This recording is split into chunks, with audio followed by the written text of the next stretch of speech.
여호와께로다 여호와께로다.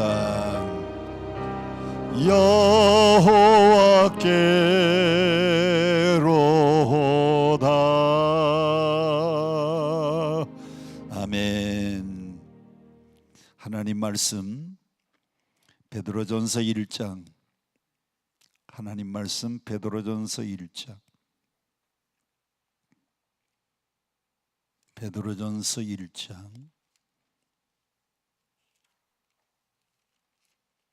베드로전서 1장. 야고보서 다음에 베드로전서 1장. 제가 가지고 있는 성경 베드로전서 1장 24절 25절입니다. 제가 가지고 있는 성경 신약성경이 291쪽입니다. 베드로전서 1장 24절 25절. 제가 24절 말씀 봉독합니다. 여러분들이 25절 말씀을 봉독해 주세요. 그러므로 모든 육체는 풀과 같고 그 모든 영광은 풀의 꽃과 같으니 풀은 마르고 꽃은 떨어지되 너희에게 전한 복음이 곧 이 말씀이니라. 아멘. 베드로전서 1장 24절 25절 말씀입니다. 베드로전서는 누가 기록을 했을까요? 이름을 보시면 눈치라도 채야지요. 베드로전서는 누가 기록했어요? 예수님의 제자 가운데 수제자 베드로. 베드로는 성경을 그렇게 많이 쓰지는 않았습니다. 그런데 이 베드로전서 그리고 베드로후서 아주 주옥 같은 말씀을 우리에게 남겨주었는데 왜 베드로가 성경을 많이 안 썼을까요? 베드로전서도 1장, 2장, 3장, 4장 그리고 5장 하면 끝나고요. 베드로후서도 1장, 2장, 3장 그러면 끝나요. 마태복음만 해도 마태복음이 24장까지 있잖아요. 또 마태복음 다음에 마가복음은 16장 16장이나 되고 또 누가복음은 26장 24장이 있고 이렇게 장수가 많은데 예수님의 제자 가운데 수제자라고 하는 베드로, 이 베드로는 베드로전서 5장, 베드로후서 석장 다 합해봐야 8장밖에 안 돼요. 왜 수제자인데도 불구하고 성경을 많이 기록을 못했을까? 베드로는 고향이 어디입니까? 갈릴리 바다에서. 그의 직업은 뭐예요? 어부입니다. 고기 잡는 어부고. 그래서 공부를 많이 못했어요. 공부를 많이 못해서 아마 글재주가 그때는 없었던 것 같아요. 그런데 예수님을 만나서 그의 인생이 달라집니다. 여러분, 우리 인생이 언제 달라지는가 하면 예수님 만나면 인생이 달라져요. 저는 어렸을 때는 굉장히 숫기가 없고 부끄러움을 잘 타고, 그래서 주일학교 다닐 때는 선생님들이 사회 보고 기도하시고 말씀 전하고 교회 학교를 잘 다녔는데 중등부에 올라가니까 한 사람씩 돌아가면서 사회도 보고 한 사람씩 돌아가면서 또 기도도 하고, 그래서 사회 볼 때에 너무 부끄러워가지고요, 여기 마이크가 여기 있는데 고개를 이렇게 푹 숙여가지고 다 같이 묵도함으로 예배를 시작하겠습니다. 고개도 못 들었어요. 얼마나 숫기가 없던지. 왜냐하면 중등부 고등부 올라가니까 하얀 카라에 교복을 입은 여학생들이 앞에 앉았는데 여학생들이 이렇게 쳐다보니까요 너무 부끄러워가지고 숫기가 없었어요. 그런데 예수님을 만나고 나니까 이제는 뭐 5천 명 앞에서도요 전혀 부끄러워하는 게 없어요. 누구를 만나면 우리 인생이 달라져요? 예수님 만나면 인생이 달라져요. 아주 수줍은 잘 타고 부끄러움 잘 타고 숙기도 없던 사람이 아주 용감하고 씩씩해졌어요. 말도 많아지고. 할렐루야. 시몬 베드로가 원래 그의 이름이 시몬입니다. 시몬. 그런데 예수님이 네 이름을 이제는 시몬이라고 하지 말고 네 이름을 베드로라고 해라. 베드로는 반석이라고 하는 뜻입니다. 내가 반석 위에 교회를 세우리니 음부의 권세가 이기지 못하리라. 할렐루야. 그래서 예수님이 바꾸어 주신 이름이 베드로예요. 마찬가지로 시몬, 참 이스라엘 나라에서 제일 흔해 빠진 이름이 시몬이. 우리나라에 옛날에 제일 많았던 인물이 이름이 남자는 철수, 여자는 영희. 그래서 초등학교 1학년 들어가면 영희야 놀자, 철수야 놀자, 바두가 너도 같이 놀자. 제일 많았던 이름이 철수 영희잖아요. 이스라엘 나라에 가면 시몬이 참 많아요. 예수님의 제자 가운데도 시몬이라고 하는 이름이 아주 흔해 빠진 이름입니다. 그런데 예수님이 그 흔해 빠진 이름 시몬, 갈릴리 바다에서 공부도 제대로 못하고 그리고 고기 잡는 어부였던 그 시몬을 예수님의 수제자로 만들어 주시고 그 인생이 바뀌고 난 다음에 8장밖에 안 되는 성경이지만 아주 주옥 같은 말씀을 오늘 이 베드로 전서에 남기고 있습니다. 자, 24절 말씀을 보면 우리 인생을 4가지로 얘기하고 있습니다. 첫째, 24절 말씀 보세요. 모든 육체는 뭐와 같다 그랬어요? 모든 육체는 풀과 같다. 풀. 두 번째로 그 모든 영광은 풀의 뭐와 같다? 풀의 꽃과 같다. 세 번째로 그런데 그 풀과 같고 꽃과 같은 그 인생이 풀은 뭐하고? 풀은 마르고 꽃은 어떻게 된다? 꽃은 떨어진다. 여기 3가지입니다. 첫째, 육체는 풀과 같다. 두 번째로 모든 인간의 영광들은 풀의 꽃과 같다. 세 번째로 풀은 마르고 꽃은 땅에 시들어버리고 떨어지는 것처럼 우리 인생이 그렇게 허무하다는 겁니다. 인생은 참 허무해요. 참 철없을 때는요, 빨리 나도 나이 먹어가지고 10살, 20살 나도 빨리 어른 됐으면, 어린아이들의 소망은요 빨리 어른 되는 거예요. 그런데 여러분들이 어른이 돼 보니까 어른이 좋아요? 아니면 젊었을 때 중학교 다닐 때, 고등학교 다닐 때, 청소년 시절이 좋아요? 어른이 좋아요? 네, 그때가 좋아요. 그죠? 근데 애들은 빨리 커서 어른 되고 싶어 해요. 또 어른이 된 다음에 잠깐 시간이 지나가고 나면 금방 머리가 희끗희끗해지고 금방 눈이 어두워서 돋보기를 써야만 앞이 보이고 글씨가 보이고 성경이 보이는 겁니다. 그래서 우리 인생은 허무해요. 모든 인생은 풀과 같고 모든 인생은 풀의 꽃과 같고 풀은 마르고 꽃은 시들어서 떨어지는 것인데 우리 인생은 허무하다 그 말입니다. 우리 인생은 허무해. 그래서 24절에 3가지 모든 육체는 풀과 같다. 우리 인생이 풀 같다는 겁니다. 두 번째로 우리 인생은 풀의 꽃과 같아서 우리 인생이 꽃 같다는 거예요. 꽃.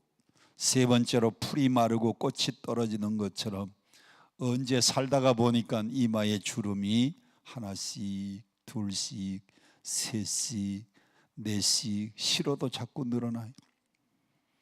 안 먹으려고 해도 자꾸 나이가 먹어지고 자꾸 늙어가요. 그래서 어느 날 꽃이 마르고 떨어지는 것처럼 풀이 마르고 떨어지는 것처럼 꽃이 시들어서 떨어지는 것처럼 우리 인생이 툭 떨어지면 그것이 바로 우리가 죽는 날이. 톨스토이는 인생 독본이라고 하는 책을 썼습니다. 한번 따라 합시다. 인생 독본. 다시 한번 인생 독본. 톨스토이가 쓴 책 이름이 인생 독본입니다. 그런데 우리 인생이 뭐와 같으냐? 어떤 사람이 길을 가다가 길에서 호랑이를 만났어요. 사람이 길 가다가 호랑이 만나면 호랑이가 잡아먹겠다고 하는데 아무것도 가지고 있는 도구가 없고 총도 없고 칼도 없는데 호랑이 당할 재주가 있어요, 없어요? 여러분은 호랑이 당할 재주가 있는 것 같아요. 아니, 길 가다가 아무것도 없어요. 총도 없고 칼도 없는데 길에서 호랑이를 만나서 잡아먹겠다고 호랑이가 하면 여러분 호랑이를 맞대항할 수 있어요, 없어요? 없어요. 그래서 걸어만 나살려라고 뒷걸음질 치면서 도망을 하는데 뒷걸음질 치면서 도망하다 보니까 낭떠러지기인지도 모르고 그냥 뒤로 도망가다가 낭떠러지기에 툭 떨어진 겁니다. 호랑이한테 물려서 죽을까 봐 뒷걸음질 치고 도망가다가 낭떠러지기에 툭 떨어졌어요. 그래서 살겠다고 두 팔을 확 벌렸는데 낭떠러지기에서 다행히도 뭘 하나 딱 잡았는데 뭘 잡았는가 하고 봤더니 낭떠러지기에서 떨어지다가 딱 잡은 게 소나무 뿌리가 밑에 낭떠러지기 바위 사이에 이렇게 소나무 뿌리가 솟아나온 게 있었는데 그걸 딱 잡은 거예요. 후휴. 정말 죽을 뻔했는데 소나무 뿌리를 붙잡고 대롱대롱 매달려 가지고 살게 되었어요. 그래서 위로 기어 올라가려고 하니까 호랑이가 올라오면은 잡아먹겠다 하고 입을 딱 벌리고 있는 겁니다. 올라갈 수 있어요, 없어요? 빨리 없다고 대답하세요. 올라갈 수 있어요, 없어요? 올라갈 수 없어요. 그래서 내려가려고 밑을 이렇게 내려다 보니까 밑에 큰 뱀 구렁이가 내려오면 잡아먹으려고 입을 딱 벌리고 혀를 날름날름. 여러분, 뱀은 혓바닥이 몇 개예요? 2개. 밑으로 내려오면 이 구렁이가 잡아먹겠다고 입을 떡 벌리고 있습니다. 그래서 올라갈 수도 없고 내려갈 수도 없는 이것을 한문으로 뭐라 그래요? 진퇴양난이라 그래요. 전진할 수도 없고 뒤로 물러날 수도 없고 올라갈 수도 없고 내려갈 수도 없고, 그래서 참 소나무 뿌리를 붙잡고 그냥 견디고 있는데 힘은 점점 힘이 점점 빠집니다. 처음에는 꽉 잡고 있었는데 이제는 매달리고 있다가 보니까 힘이 점점 그냥 힘이 자꾸 빠지는 거예요. 아유, 그때 중학교 다니고 고등학교 다닐 때 저도 여기 참 운동을 잘했어요. 키도 크지만 운동 잘했어요. 그런데 그 힘이 왕성했던 그 힘이 대학 다닐 때도 참 왕성했던 그 힘이 어느새 점점 힘이 빠지는 거예요. 이거 인생이에요, 그게. 그런데 소나무 뿌리를 붙잡고 겨우 붙잡고 있는데 쥐 2마리가 나타났습니다. 한 마리는 흰 쥐, 또 한 마리는 검은 쥐. 흰 쥐가 와서 그 소나무 뿌리를 싹 한번 갉아먹고 가는 겁니다. 흰 쥐가 왔다가 가면 조금 있다가 검은 쥐가 와가지고 그 소나무 뿌리를 또 싹 갉아먹고 가는 거예요. 이 소나무 뿌리가요 점점 가늘어지는 겁니다. 흰 쥐가 한번 와서 갉아먹고 가면 그 다음에는 검은 쥐가 와서 또 한번 갉아먹고, 흰 쥐가 그 다음에 또 한번 왔다가 가면 그 다음에 또 검은 쥐가 한번 왔다가 가는데 이 소나무 뿌리가 점점 흰 쥐가 와서 싹 갉아먹고 가고 검은 쥐가 와서 싹 갉아먹고 가고 그러니까 점점 얇아지다가 어느 날 그 소나무 뿌리가 뚝 끊어지는 날이 여러분이 죽는 날인데, 톨스토이는 흰 쥐는 뭐냐? 낮이고, 그러면 검은 쥐는 뭐예요? 밤이고, 낮과 밤이 교차되는 가운데에 어느 날 여러분 그 소나무 뿌리가 뚝 끊어지는 것처럼 여러분의 생명줄이 뚝 끊어지는 날 우리가 죽는 날입니다. 그런데 그 절벽에 벌이 집을 지어놨는데 햇볕이 쨍쨍 비치니까요, 그 벌집에서 꿀이 녹아가지고 이렇게 톡 떨어지는데 어디 떨어졌는가 하면 여기 입술 위에 꿀이 딱 한 방울이 떨어진 겁니다. 그래서 이게 뭔가 하고 혓바닥을 이렇게 내밀고 이렇게 혓바닥을 가지고 맛을 보니까 꿀이에요, 꿀. 야, 그런데 언제 끊어질지 모르는 그 소나무 뿌리를 붙잡고 있는데 여기에 꿀이 딱 떨어지니까 달다. 오늘 월급 받아서 달다. 오늘은 휴가 날이라 달다. 여러분, 우리 인생줄이 언제 끊어져서 죽을런지 모르는데, 그런데 사람들은요, 그 순간에 사치와 향락에 취해가지고 달콤한 인생이다, 이게 우리 인생이라고 톨스토이는 인생 독본이라는 책에서 우리 인생을 그렇게 표현을 했습니다.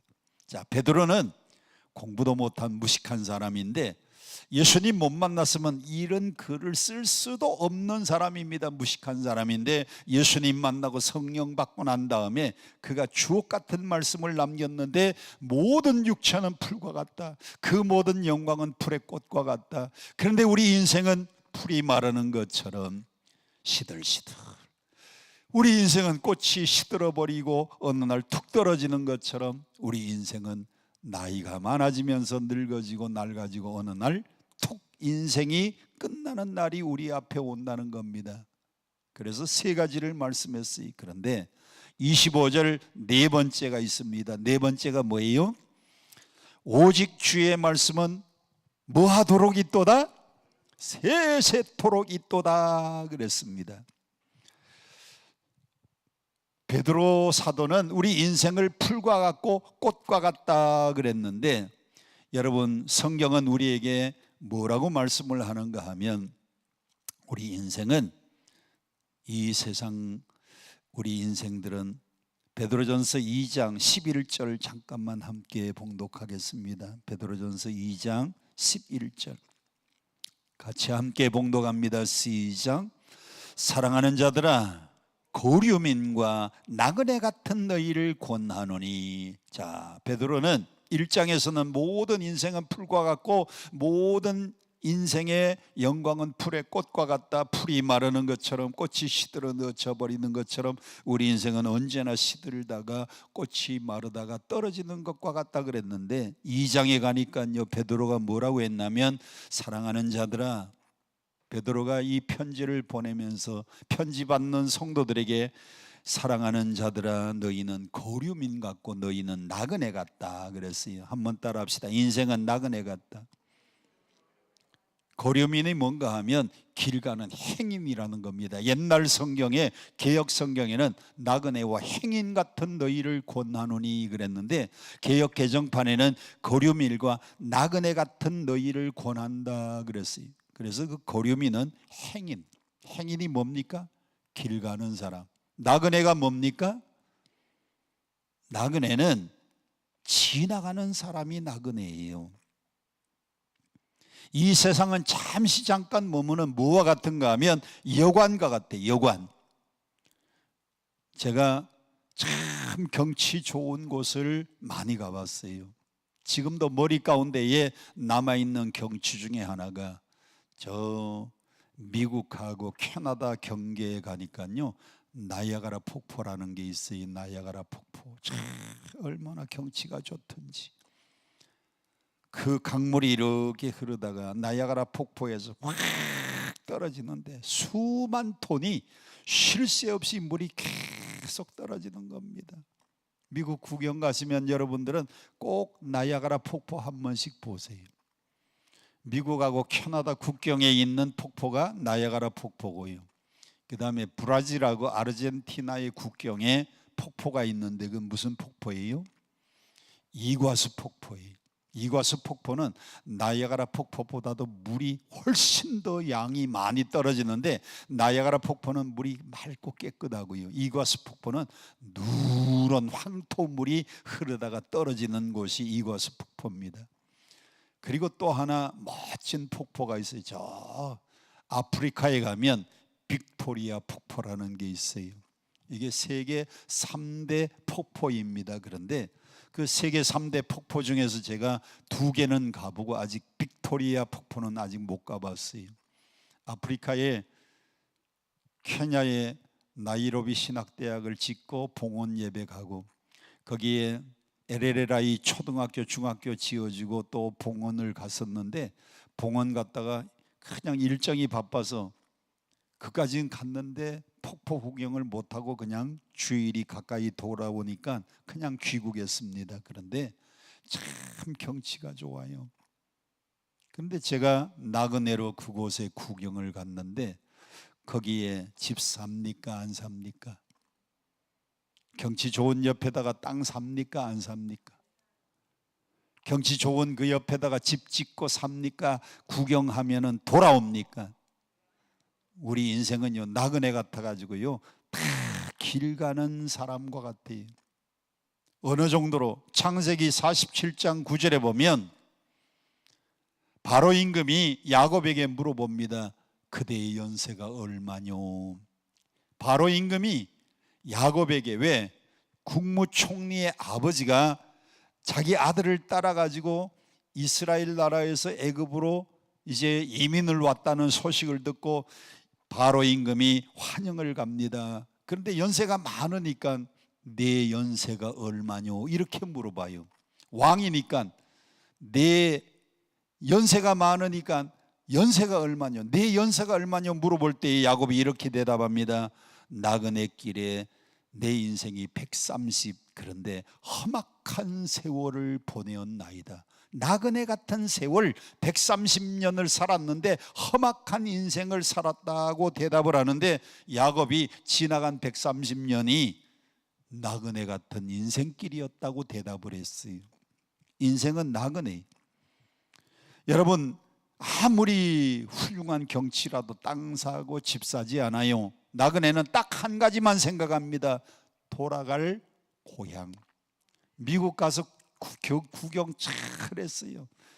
그랜드 캐년, 브라이스 캐년, 그리고 캐년랜드, 그리고 쭉 올라가서 저 캐나다하고 미국 사이에 로키 산맥을 따라서 올라가면 그레이셔 팍이라고 있는데 만년설이, 눈이 다 녹을만 하면은 또 날씨가 추워져 가지고 또 눈이 또 내립니다. 그게 또 봄에서부터 여름 내내 녹아내리다가 또 다 녹을만 하면은 또 날씨가 추워져 가지고, 그래서 거기 만년설이 쌓여 있는데 구경 많이 했습니다. 그런데 그렇게 좋은 경치라도요, 땅 사고 집 산 게 아니고 내 생각은 언제나 아이고 한국에 돌아가야지, 구경 잘했으니까 돌아가야지. 나그네의 목적은 딱 하나입니다. 본향집에 돌아가는 겁니다. 고국에 돌아가는 겁니다. 우리 집에 돌아오는 겁니다. 여러분, 경치 제일 좋았던데, 여행 갔던데 그 장소가 어디예요?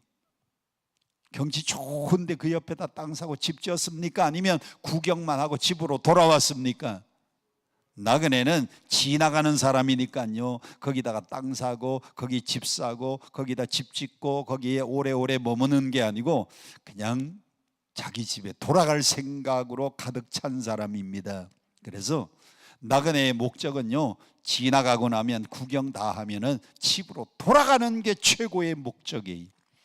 자, 오늘 여러분과 제가 인생길 1년, 10년, 20년, 30년, 40년, 70년, 80년, 90년, 지금 100세 건강시대라고 하는데, 우리 인생 나그네 길, 행인 같은 길 걸어가다가 여러분 인생길이 다 끝나는 날에는 우리는 어디를 가야 돼요? 우리의 최종 목적지는 본향입니다. 본향. 우리의 본향집에 돌아가야 돼요. 그런데 자, 이 본향집을 세계 각국 사람들은 표현을 다 다르게 하고 있습니다.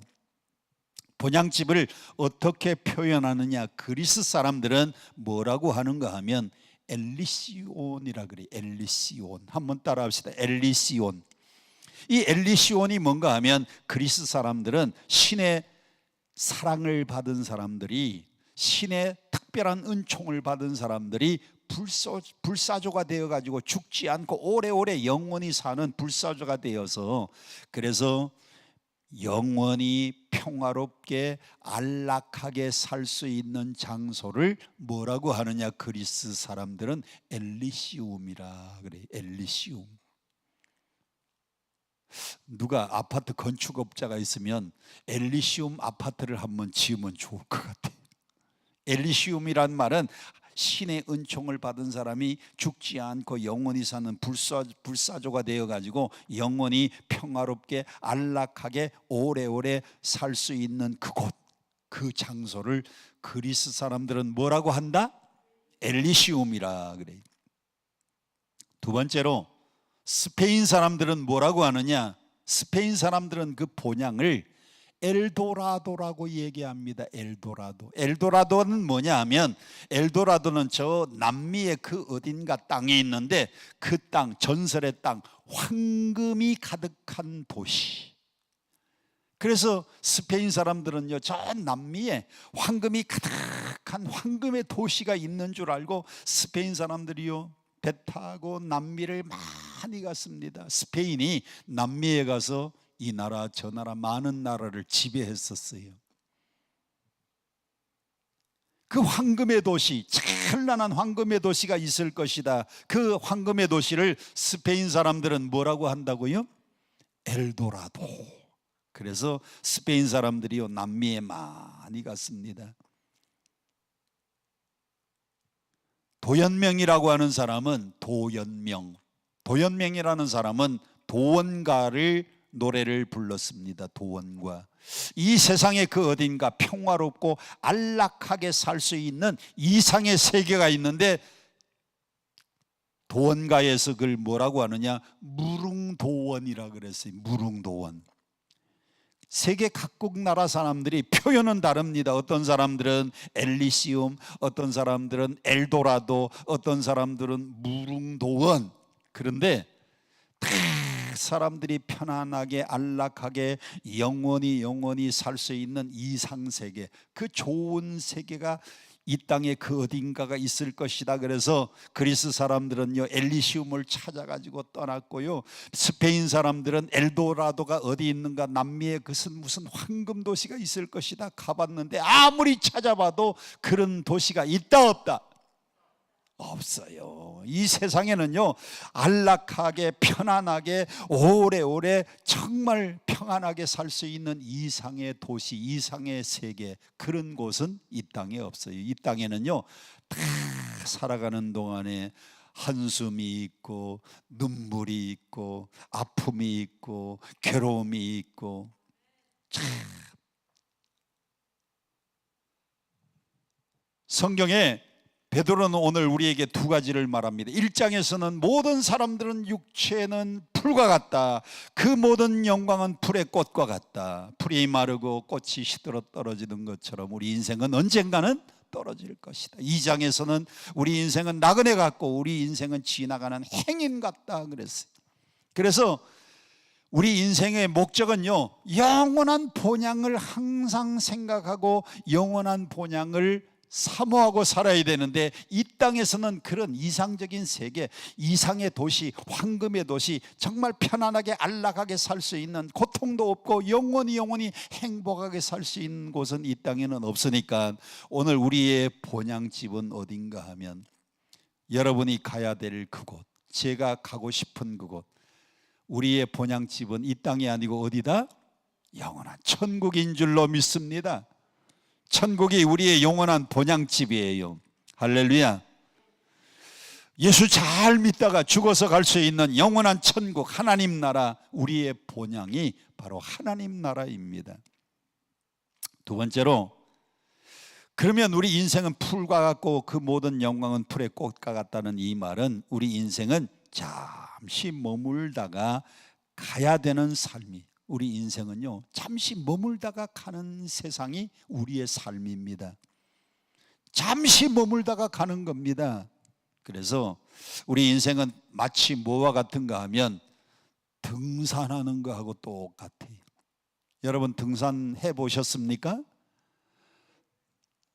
제가 천호동에서 사는데, 천호동에서 제일 가까운 등산 코스는 거기서 전철 쭉 타고 5호선 타고 끝까지 가면 검단산이라고 있어요. 그런데 등산을 해보면 어떤 데는요 오르막길이 있어요. 오르막길을 올라갈 때는 헐떡 하다가 오르막길 조금 올라가면 또 내리막길이 또 있어요. 그러면 평탄하게 또 지나가다가, 우리 인생이 꼭 그래요. 오르막 힘들어서 헐떡거리고 올라갈 때가 있는가 하면 편안하게 또 내려갈 때가 있고요. 또 오르막이 있는가 하면 또 내리막이 있고, 어떨 때는요 그 검단산 가면 중간까지는 어느 정도로 괜찮은데 중간 조금 넘으면 헐떡고개라고 있어요. 헐떡고개. 그 헐떡고개가 얼마나 힘든지, 그 마지막 헐떡고개를 올라가야 정상이 나오는 겁니다. 여러분, 인생 살아가다 보면 때로는 올라가는 힘든 코스도 있고 때로는 내려가는 것 같은 평탄한 코스가 있는가 하면 어떨 때는 정말 힘든 헐떡고개가 여러분 인생 앞에도 있어요. 그래서 우리는 마치 우리 인생이 살아가는 것이 등산하는 것과 같기 때문에 세 가지 여러분들이 꼭 유의해야 될 점이 있습니다. 따라합시다. 세 가지 유의해야 할 점. 자, 뭘 주의해야 되느냐? 세 가지 유의해야 되는데, 세 가지 주의해야 되는데, 첫째, 등산을 해보니까요, 첫째, 짐이 가벼워야 돼요. 짐이. 우리 인생을 살아가는데도 짐이 가벼워야 됩니다. 등산해 보니까요, 등산할 때에 땀이 나면 갈아입을 옷도 좀 있어야 되고요, 갑자기 비가 쏟아질 수 있습니다. 그래서 비와 바람을 막아줄 수 있는 겉옷도 있어야 되고요, 또 등산하다 보면 힘들어요. 그러면 땀이 많이 나니까 뭐도 좀 가져가야 돼요. 물도 좀 가져가야 되고요, 약간의 간식이 필요한데, 등산할 때에 이런 간단한 짐은 필요하긴 하는데, 등산 갈 때 필요하다고 물도 잔뜩, 옷도 잔뜩, 먹을 것도 잔뜩, 그러면 짐이 너무너무 많으면 등산하기가 힘들어요. 여러분들이 인생을 살아갈 때에, 나그네와 행인 같은 이 인생을 살아갈 때에 뭐가 가벼워야 되느냐? 인생의 짐이 가벼워야 됩니다. 할렐루야. 등산할 때 꼭 필요한 물, 꼭 필요한 간식, 꼭 필요한 비나 바람을 막아줄 수 있는 겉옷, 간단하게 갈아입을 수 있는 약간의 옷만 필요하지, 필요 이상으로 옷도 많이, 먹을 양식도 많이, 이거 다 치고는 등산할 수가 없어요. 우리 인생은 짐이 가벼워야 돼요. 할렐루야. 근데 여러분들이 인생 사는 거 보니까요, 야, 집도 이거 너무 작아. 더 큰 집, 더 큰 집, 더 큰 집. 아멘 할 때까지 더 큰 집. 침대도 너무 작아. 싱글 침대 가지고 안 되니까 큰 거. 두 사람이 퀸도 너무 작아. 그래서 또 퀸을 바꿔가지고 또 킹 침대, 큰 가구, 큰 사무실, 큰 주택.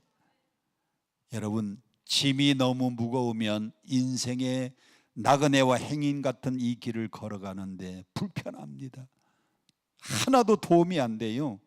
그래서 짐이 가벼워야 됩니다. 우리 옆 사람에게 한번 인사합시다. 짐이 가벼워야 된다. 두 번째, 인생길을 걸어가는데 제일 중요한 것은요, 좋은 동반자가 필요합니다. 동반자가 필요해요. 제가 설악산 제일 높은 대청봉을 가봤어요. 누구를 같이 동행했는가 하면 우리 교회의 부목사님들 7분하고 제가 같이 동행을 해서 8명이 오색약수터에서 저녁에 가가지고 잠자고, 거기서 잠자고 난 다음에 설악산 대청봉 올라간다고 하니까 새벽 4시 반쯤 됐는데 우리를 깨워주더라고요. 그리고 아침을 주고, 그리고는 주먹밥을 이렇게 하나씩 해줘요. 8명이 주먹밥을 배낭에다 메고 물 좀 가지고, 그리고 대청봉을 올라가는데, 야, 한참 올라가다 보니까요, 오색약수터에서 대청봉까지 가는데 전문가가 한 4시간 반 그 정도면 올라간다고 하는데, 우리는 뭐 아마추어들이니까 5시간 걸려가지고 올라가는데, 야, 중간에 막 힘들어서 헐떡헐떡 하는 데가 있어요. 그러니까 우리 젊은 부목사님들이 아유 목사님 힘내라고 그래요. 그래서 같이 가니까요, 동반자가 좋으니까 그냥 5시간 만에 올라갔어요. 할렐루야. 안 놀래시네요. 여러분 한번 가보세요. 오색약수터에서 대청봉까지 여러분 5시간에 갈 수 있는가 없는가. 근데 저는 5시간 만에 올라갔어요. 그 대청봉에 올라가 가지고 거기서 조금 내려오니까 중청이라고 있어요. 중청봉. 거기서 이제 점심 싸준 주먹밥을 먹고, 그리고는 저 천불동 계곡으로 해서 희운각으로 해서 거기서 쭉 내려오니까 비선대에서 더 내려오니까 이제 설악동. 그래서 그쪽으로 내려가는데 내려가는 시간이 한 8시간 9시간 내려가요. 올라가는 거 한 5시간, 내려가는 거 한 8시간. 그래서 거기를 등산을 완주했는데, 누구 때문에 힘들지 않게 잘 걸었는가 하면 좋은 동반자. 여러분도 인생에 좋은 동반자들을 만나야 됩니다. 좋은 동반자가 누구냐? 남편에게는 아내, 아내에게는 남편, 그리고 인생 살아가다가 좋은 친구들, 직장에 좋은 동료들. 그래서 우리가 인생 살아가는데요, 누구를 잘 만나야 되는가 하면 동반자, 메이트를 잘 만나야 돼. 메이트, MATE. 학교 다닐 때는 같이 공부하는 사람을 뭐라고 하느냐? 클래스메이트라 그래요. 클래스메이트, 같이 공부하는 동반자. 클래스메이트를 잘 만나야 됩니다. 여행 가서는 누구를 잘 만나야 되느냐? 룸메이트를 잘 만나야 돼요. 여행 가서 룸메이트를 잘못 만나면 아이고, 이 같이 한 방에서 잠자는 사람 때문에요, 여행이 즐겁기도 하고 여행을 망치기도 합니다. 룸메이트 잘 만나야 돼요. 그런데 학교 다닐 때 클래스메이트도 중요하고 여행 가서는 룸메이트도 중요하지만은요, 인생은 누구를 잘 만나야 되느냐? 동반자를 잘 만나야 되는데, 남편들은 아내 잘 만나야 되고요, 아내들은 남편 잘 만나야 되고요, 직장에서는 좋은 동료를 잘 만나야 되는데, 인생에 영원한 동반자가 한 분 계신데, 남편보다도 더 좋은 동반자, 아내보다도 더 좋은 동반자, 그리고 학교의 친구보다도 더 좋은 동반자, 회사의 같은 동료보다도 더 좋은 동반자가 한 분 계신데, 그분은 영원한 동반자 예수 그리스도십니다. 할렐루야. 예수님은 우리에게 뭐라고 말씀했어요? 마태복음 11장 29절에 28절 29절, 수고하고 무거운 짐진 자들아 다 내게로 오라, 내가 너희를 쉬게 하리라. 할렐루야. 인생에 무거운 짐 지고 가는 사람들 다 내게로 오면 내가 너희를 쉬게 하리라. 편히 쉬게 할 수 있는 좋은 동반자가 예수님인데, 여러분 인생의 좋은 동반자 예수님과 함께 그 길을 걸어가시기를 축원합니다. 첫째는 뭐가 가벼워야 돼요? 짐이 가벼워야 되고요. 두 번째는 누구하고 함께 잘 가야 돼요? 동반자하고 참 잘 가야 되는데, 우리 인생의 영원한 동반자는 예수 그리스도시에요. 세 번째로 등산을 해보면요, 좋은 가이드가 필요합니다. 좋은 안내자가 필요합니다. 인생은 어느 누구도 한 번 살아보고 두 번째 사는 사람이 아무도 없어요. 여러분도 그 길을 아무도 안 가봤어요. 여러분도 그 길을 가본 적이 없어요. 우리 모두 다 내일이라고 하는 길을요, 저도 아직 안 가봤고 여러분도 내일은 안 가봤어요. 금년은 우리가 살고 있는데 내년은 아무도 산 사람이 없어요. 인생은요, 참 한 번은 연습 삼아 살아보고, 그리고 그 다음에는 실제로 살면은 잘 살 것 같은데, 하나님이 인생을 딱 얼마밖에 살 수 없도록 만들었는가 하면 한 번 살면 끝이도록 만들어 주셨어요. 그래서 우리 인생에게는 누가 필요한가 하면은 안내자, 가이드, 좋은 안내자가 필요해요.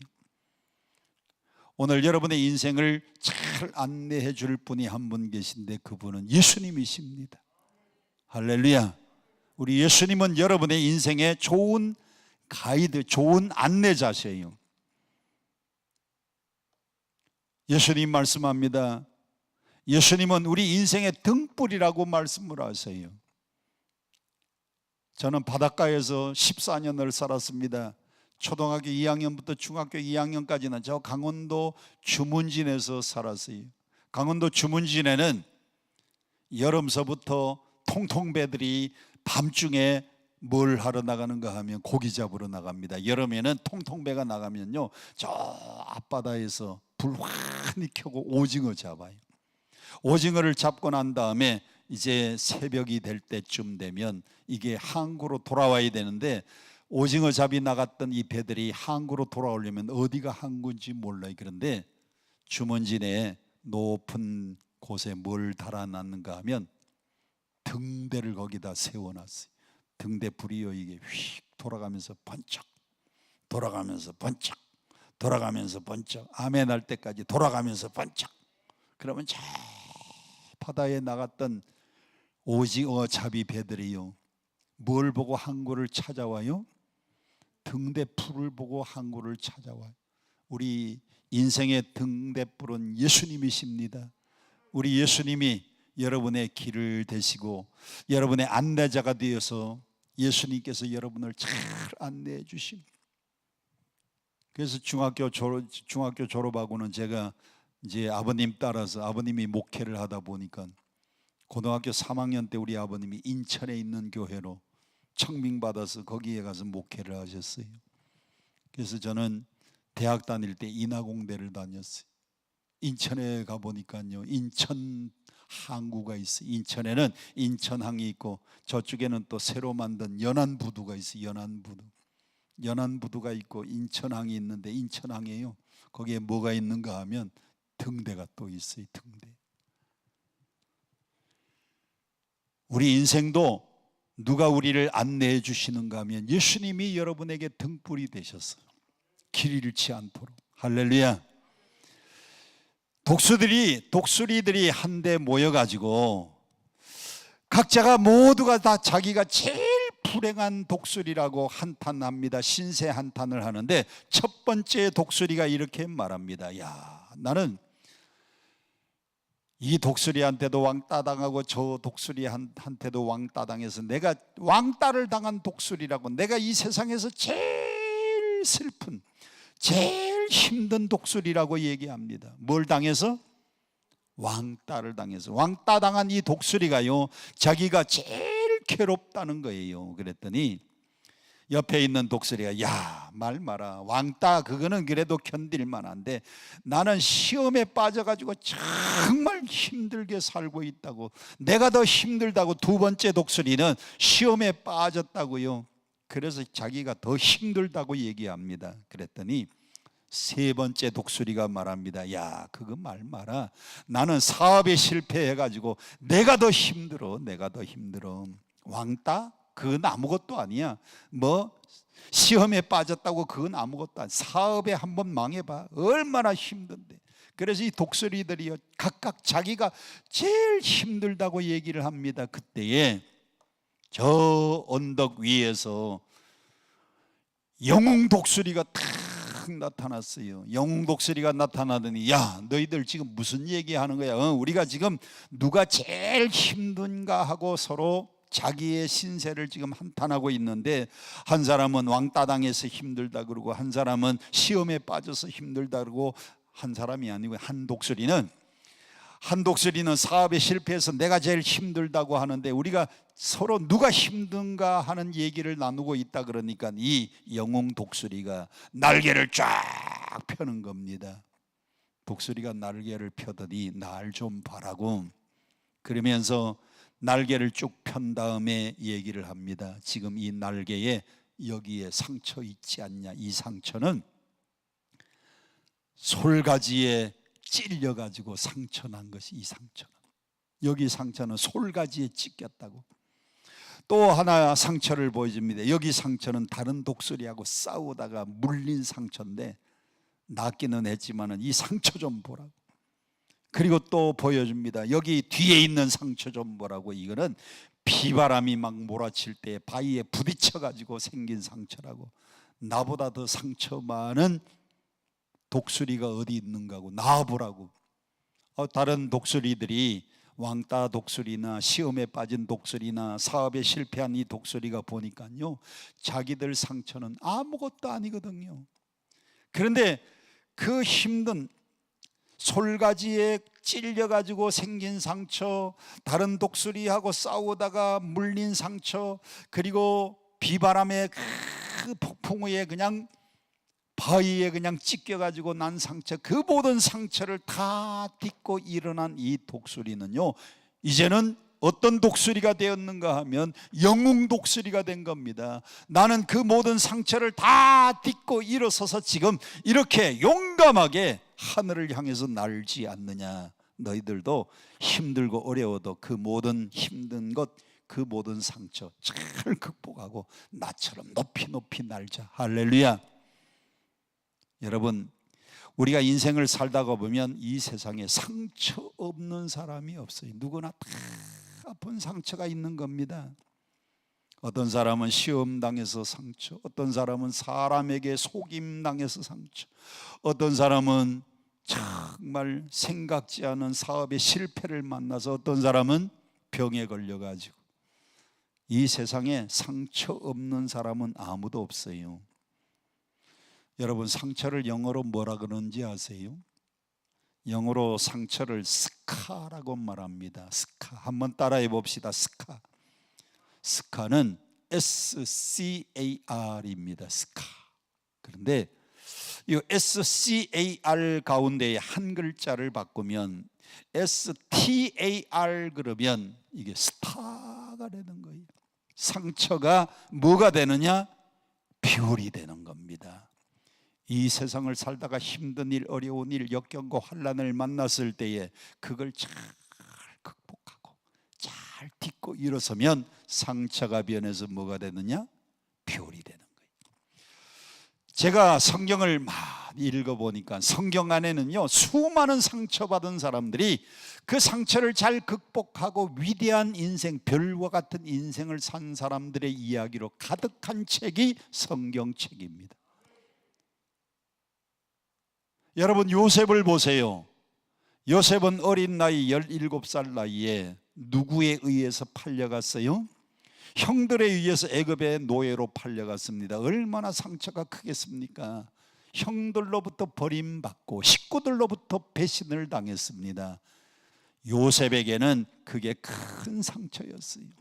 그래서 애굽의 보디발 장군 집에 노예로 끌려가 가지고 죽을 고생을 했는데, 그래도 어느 정도 가정 총무가 되어서 어느 정도 살만하니까 보디발 장군의 아내의 유혹을 거절했더니 이게 거꾸로 뒤집어 씌워가지고 자기는 죄도 없는데 감옥에 갇히는 신세가 되었어요. 얼마나 큰 상처입니까? 그런데 요셉은 그 상처를 잘 인내하고 잘 참고 믿음으로 잘 극복했더니 요셉이 뭐가 되었느냐? 애굽의 총리, 별이 된 겁니다. 별. 여러분, 군대에서 별 단 사람만 스타가 아닙니다. 요셉이 환난과 역경을 다 이기고 난 다음에 30살 나이에 애굽의 총리가 되었으니 그게 별이 된 게 아닙니까? 그래서 상처를 잘 극복하고 나면 그게 별이 되는 거예요. 여러분의 인생도 상처 많고 아픔 많고 질병 많고 힘들고 어려운 일 많지만은 잘 믿음으로 극복하고 승리하면 인생의 놀라운 스카가 변해서 스타가 될 줄로 믿습니다. 성경에 나오는 위대한 인물들 다 그래요. 여러분, 에스더서의 주인공이 누구예요? 에스더서의 주인공이 누굽니까? 에스더예요. 에스더. 에스더야말로 상처가 많은 사람이야. 첫째, 어렸을 때 부모가 다 죽었습니다. 부모 없는 사람을 우리는 뭐라 그러죠? 고아라 그래요. 에스더는 부모가 일찍 죽어가지고요, 고아가 됐습니다. 누구 밑에서 성장했느냐? 사촌 오라버니 모르드게 밑에서요, 부모 없이 사촌 오라버니 모르드게가 부모 역할을 하면서 자랐어요.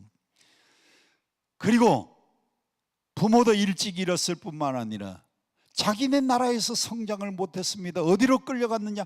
페르시아라고 하는 나라에 끌려가서 포로 신세가 되었습니다. 여러분, 부모 없는 것도 힘든데 자기네 나라를 잃고 남의 나라에 끌려가서 포로 신세가 된 거 얼마나 큰 상처입니까? 그런데 이 에스더가 그 아픈 상처를 신앙으로 믿음으로 잘 극복하고 잘 이겼더니 마침내 그가 뭐가 되었느냐? 세계에서 가장 강대한 나라, 그때는 미국도 없습니다. 소련도 없습니다. 그때는 세계에서 제일 강대한 나라가 페르시아인데, 그 페르시아의 아하수에로 왕의 부인, 왕후가 된 겁니다. 그래서 에스더라고 하는 이름의 뜻은 페르시아의 별이라는 뜻입니다. 한번 따라 합시다. 에스더, 페르시아의 별. 어떻게 별이 됐습니까? 부모님 일찍 죽은 고아의 상처를 잘 극복하고, 나라의 잃은 그 아픔의 상처를 잘 극복하고 신앙으로 승리하고 살았더니 하나님이 별이 되게 만들어 주셨어요. 할렐루야. 여러분, 다니엘도 마찬가지잖아요. 다니엘, 성경에 보면 다니엘은요 너무너무 축복을 많이 받았어요. 다니엘은 얼마나 총명한지, 똑똑하고 총명한데, 저는요 학교 다닐 때 다니엘만한 두뇌를 하나님이 주셨으면은 제가 세계를 제패했을 것 같아요. 머리가 그렇게 제가 똑똑하지는 못했는데, 그래도 학교 다닐 때, 중학교 다닐 때 반장을 하고, 고등학교 다닐 때는 1학년 반장, 2학년 반장, 3학년, 안 믿으시네. 이런 머리 가지고도 반장을 했다니까요. 근데 다니엘은 얼마나 총명한지, 다니엘은 정말 명철하고 총명했어요. 그런데 이 다니엘에게도 뭐가 있었느냐? 상처가 있었습니다. 자기네 나라가 망하니까요 어디로 끌려갔어요? 바벨론이라고 하는 나라에 포로로 끌려갔어요. 포로로 끌려가서 혼자 끌려간 게 아니고 세 친구와 함께 넷이서 끌려갔습니다. 다니엘의 친구가 누구예요? 사드락, 메삭, 아벳느고. 갔더니 그 나라에서 왕 섬기는 아이들을 선발하는데 열흘 동안 음식을, 왕이 주는 진미를 잘 먹고 얼굴 제일 예쁜 아이들을, 머리 총명한 아이들을 뽑아가지고 임금 섬기는 일에 그 아이들을 뽑는다고 하는데, 다니엘은 어려서부터 신앙인이기 때문에 레위기 11장에 있는 음식 외에는 안 먹는 겁니다. 고기는 굽이 갈라져야 먹고 새김질해야 먹었어요. 생선은 비늘이 있고 지느러미가 있는 것만 먹어야 돼요. 곤충은 날개가 있고 뛰는 뒷다리가 있어야 먹어요. 그러니까 곤충 같은 거는요 메뚜기는 먹을 수 있는데 다른 건 못 먹잖아요. 생선도 비늘이 있고 지느러미가 있는 것은 먹을 수 있는데 뱀장어 같은 거, 미꾸라지 같은 거는 이스라엘 사람들은 안 먹어요. 비늘이 없는 오징어 안 먹어요.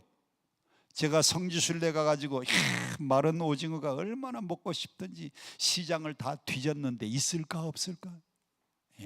한국에나 마른 오징어 있지, 이스라엘 나라는 레위기 11장에 있는 음식만 먹어요.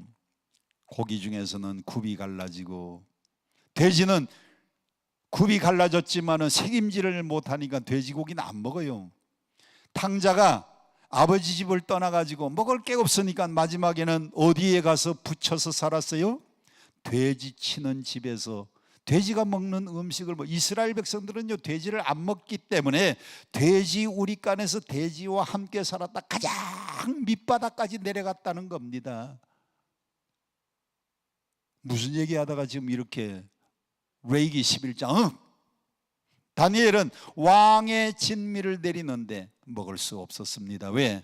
신앙인이니까 다 거절하고 우리는 물과 채소만 열흘 동안 먹겠습니다. 그런데 누구 얼굴이 더 총명한가? 그때 가서 한번 비교해 보십시오. 참 환관장이 다니엘에게 은혜를 베풀어 주셔서 다니엘은 물과 채소만 먹었는데 누구 얼굴이 더 좋았어요? 다니엘 얼굴이 더 좋았어요. 남의 나라에 포로로 끌려온 그 신세가, 그 상처가 신앙으로 믿음으로 끝까지 절개를 잘 지켰더니 하나님이 다니엘을요 모든 총리 가운데 뛰어나게 만들어 주셨습니다. 아니, 남의 나라에 포로로 끌려가서 그 나라의 재상이 되었으니 상처가 아물고 상처가 잘 치유가 되면 뭐가 된다? 별이 되는 겁니다. 별. 할렐루야. 오늘 여러분들도 아픔이 있고 힘든 것이 있어요. 사람마다 상처 없는 사람이 어디 있습니까? 겉으로는 웃는 것 같고 겉으로는 정말 아무렇지도 않은 것 같은데 다 내면 속에, 아픔 속에는요, 가슴 속에 다 아픔이 있어요. 여러분도 아픔을 안고 살고, 저도요 힘들고 어렵고 아픈 것들을 잘 끌어안고 살았는데, 나무에는 1년 1년 지날 때마다 나무에 뭐가 생기느냐? 나무를 심었습니다. 여름에 확 성장해요. 성장한 부분은 하얘. 그런데 가을에 낙엽이 떨어지고 난 다음에 겨울, 추운 겨울이 되면 나무가 잘 못 자라요. 그 추운 겨울 동안에 자란 부분은 까매요. 그래서 1년 지나면 1개, 2년 지나면 빨리 얘기해요 2개, 3년 지나면 3개, 4년 지나면 그게 나이테잖아요. 나이가 먹은 한 줄 한 줄. 그런데 까만 부분은 가을, 겨울이고요, 하얀 부분, 쭉 자란 부분은 봄, 여름입니다. 나무가 나이테가 하나씩 하나씩 늘어나는 것처럼 우리 인생도요, 힘들고 어려운 역경과 고통을 통해서 우리의 인생의 나이테가 하나씩 하나씩 만들어지는데, 그 만들어지는 나이테가 굵어지면 점점 많아지면 상처가 변해서 별이 되는 겁니다. 할렐루야. 자, 25절 오늘 본문 베드로전서 1장 25절 다 같이 함께 봉독합니다. 시작. 오직 주의 말씀은 세세토록 있도다 하였으니 너희에게 전한 복음이 곧 이 말씀이니라. 모든 육체는 풀과 같아요. 이 인생은 풀 같고 그 모든 영광은 풀의 꽃과 같아서 풀은 마르고 꽃은 떨어지는 것처럼 우리 인생이 허무한 것 같은데, 그런데 힘들고 어려운 상처를 잘 끌어안고 뭘 붙잡고? 하나님의 말씀을 붙잡고 여러분 끝까지 승리하면 오직 하나님의 말씀은 세세토록 살아있는 겁니다. 아멘. 인생은요 허무해요. 꽃 떨어지는 것처럼, 풀이 마르는 것처럼 우리 인생은 금방 지나가는데, 하나님의 말씀을 붙잡고 하나님의 말씀대로 그 말씀을 의지하고 믿음으로 살아가면 오늘 여러분 아픔도 극복하고 상처도 극복하고 믿음의 날개를 활짝 펴는 순간에 세세토록 있도다. 이 땅에 그리스 사람들이 말한 뭐라 그랬죠? 그리스 사람들이 말한 곳이 뭐라 그랬어요? 엘리시온. 이 땅에 엘리시온은 없습니다. 스페인 사람들이 말한 곳이 어디라고요? 엘도라도. 그런 곳은 없습니다. 여러분 도연명이 말한 도원가에서 말하는 평화롭고 안락하게 살 수 있는 곳 뭐라고요? 무릉도원. 그런 곳은 없어요. 이 세상에는 엘리시움도 없고, 이 세상에는 엘도라도도 없고, 이 세상에는 무릉도원도 없지만은 예수 믿고 난 다음에 영적으로 구원받고 나면 여러분과 제가 우리 주님과 함께 영원히 사는 곳, 아름다운 본향이 있는데, 자, 요한계시록 2군데 봉독하고 마칩니다. 요한계시록 7장 먼저 열어주세요. 요한계시록 7장. 이 땅에는 엘리시움도 없고, 이 땅에는 엘도라도도 없고, 이 땅에는 무릉도원도 없지만은 우리 예수 믿고 난 다음에 우리 주님과 함께 우리가 갈 나라. 요한계시록 7장 찾았습니까? 16절 17절 함께 봉독합니다. 요한계시록 7장 16절 17절 시작.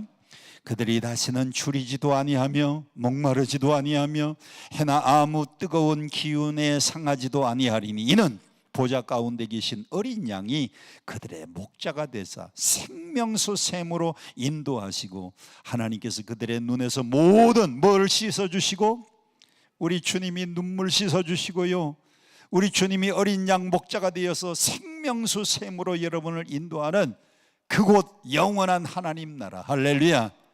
이 땅에는 엘도라도 없어요. 이 땅에는 엘리시온 없습니다. 이 땅에는 무릉도원이 없는데, 예수 잘 믿고 힘들고 어려운 그 역경과 환난을 믿음으로 극복하고 나면 우리 주님이 여러분을 이렇게 아름다운 우리의 본향으로 인도해 주실 줄 믿습니다. 인도해 주실 줄 믿습니다. 자, 요한계시록 21장 1절부터 4절까지. 요한계시록 21장 1절부터 4절. 또 내가 새 하늘과 새 땅을 보니 처음 하늘과 처음 땅이 없어졌고 바다도 다시 있지 않더라. 또 내가 보매 거룩한 성 새 예루살렘이 하나님께로부터 하늘에서 내려오니 그 준비한 것이 누가 누구를 위해서 단장한 것 같아요? 신부가 신랑을 위해서 단장한 것 같아요. 여러분, 사람이 제일 예쁜 때가 언젠가 하면은 결혼식장에 막 들어가기 위해서 하얀 웨이딩 드레스 입고 신부 화장한 그 사람이 제일 예쁜 겁니다. 왜? 나이도 젊지요. 신부 화장을 싹 해놨으니 얼마나 예쁩니까? 거기에다가 흰 드레스까지 입었으니. 성경을 쓰는 사람이요, 천국이 얼마나 아름다운 곳인가, 이제 남편을 위해서 싹 세단장한 신부 같다 그랬는데, 이 땅에서 결혼식장에 막 들어가려고 하는 신부가 가장 아름답기 때문에 천국은 남편을 위해서 단장한 신부 같다고 그렇게 표현을 했습니다. 여러분이 그래야 이해가 빠르니까. 아마 죽기 직전에 할머니가 제일 아름다우면 요한계시록을 이렇게 썼을 겁니다. 내가 보니 처음 하늘과 처음 땅이 없어졌고 새 하늘과 새 땅이 있는데 그것은 이제 막 죽기 위해서 준비하는 할망구 같다. 그래서 썼을 겁니다. 이 남편을 위해서 단장한 새 신부 같다 그랬어요. 3절 4절 다 같이 봅니다. 4절부터 봅니다. 시작. 모든 눈물을 그 눈에서 닦아주시니 다시는 사망이 없고 애통하는 것이나 곡하는 것이나 아픈 것이 다시 있지 아니하리니 처음 것들이 다 지나갔음이라. 할렐루야.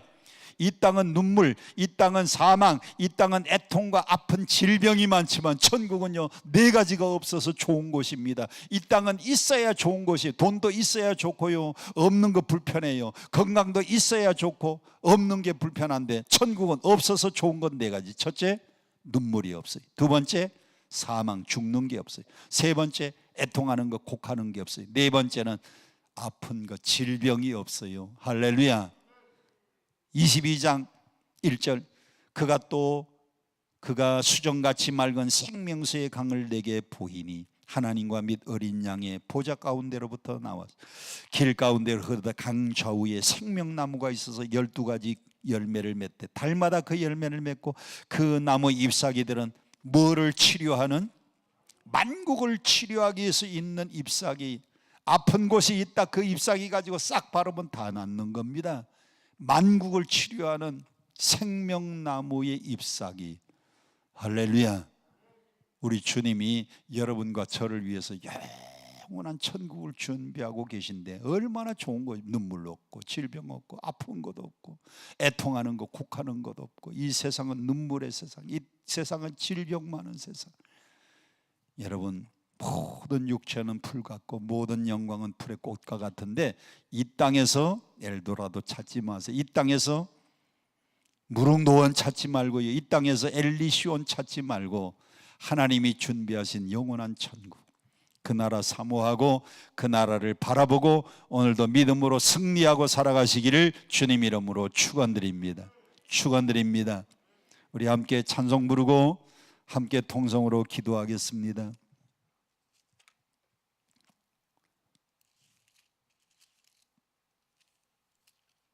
431장. 주 안에 기쁨이 있네, 주 안에 살자.